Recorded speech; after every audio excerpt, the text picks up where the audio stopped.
Hello guys! Hello sa lahat!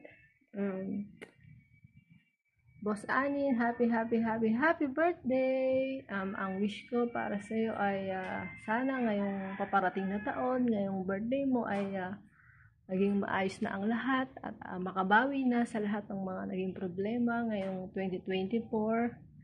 Medyo hindi magandang taon para sa iyo, para sa atin, alam mo yan. And sana, yun nga, wish ko na maging okay ang lahat at tuloy-tuloy na maging maganda para sa'yo. And wish ko din na lagi ka lang good health.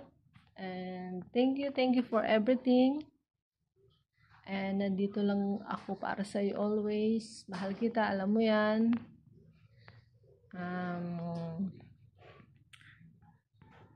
Sana happy ka ngayon. Mahal ka namin. And happy birthday again.